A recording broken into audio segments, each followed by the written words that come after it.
So how do you respond to the critics who say that such commissions are just symbolic, not impactful? देखिए, I am very happy to tell you that this is not a commission. और मैं इसलिए ये बात कर रही हूँ क्योंकि कमीशन और ऑम्बड्स पर्सन में बहुत फ़र्क है. कमीशन खाली सिफारिशात दे सकता है, खाली रिकमेंडेशन दे सकता है.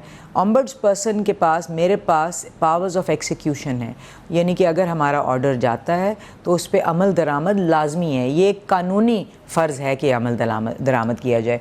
तो मेरा ख़्याल है कि आपको लोग ये कहते हुए ज़्यादा, बहुत सारे क्रिटिक्स नहीं सुनाई देंगे जो कहें कि जी होता कुछ नहीं है, बिकॉज़ होता है और फ़ैसला तो देना पड़ता है, तो वो फिर फ़ैसला ज़रूर होता है. वो रिगार्डिंग ट्रांसजेंडर्स भी आपको कंप्लेंट्स आती हैं, उनसे आप किस तरह से डील करती हैं? ट्रांसजेंडर्स हाल ही में ज़्यादा ऐड हुए हैं और उनके ऊपर फोकस ज़्यादा हुआ है, और मेरे पास ट्रांसजेंडर्स की सिर्फ कोई कंप्लेंट्स नहीं है रादर.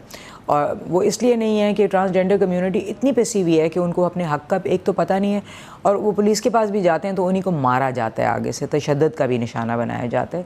तो इसलिए ये कम्युनिटी अभी उसने अपनी आवाज़ उठानी नहीं शुरू की है, मगर हमने उनके पास जाना शुरू कर दिया है. मिसाल के तौर पे नॉर्मली ये होता है कि मेरे पास दरख्वास्त आती है, मगर अब हमने उनको बुलाना शुरू कर दिया कि सपोर्ट करके कम्युनिटी के पास जाना शुरू कर दिया, उनको बताने के लिए कि आप आवाज़ उठा सकते हैं. तो अभी हमारे पास ज़्यादा नहीं है, मगर ट्रांसजेंडर को फुल हक़ है कि ये सेक्शुअल हरासमेंट की भी कंप्लेंट करे और जेंडर बेस्ड डिस्क्रिमिनेशन की भी कंप्लेंट करे, क्योंकि आपको पता है कि सिन्फ की बुनियाद पे ख्वाजा सिराज की तो बहुत ज़्यादा कंप्लेंट्स होती हैं. ना उनको नौकरियाँ दी जाती हैं, ना तरक्की दी जाती है, और जो नौकरियाँ दी जाती हैं वो भी अनडिग्निफाइड होती हैं. तो इसलिए उनका कानून उनका भरपूर साथ देता है. वो उनको बढ़ के आना थोड़ा ज़रूरी है, और हमें भी उनके पास ज़्यादा जाना चाहिए.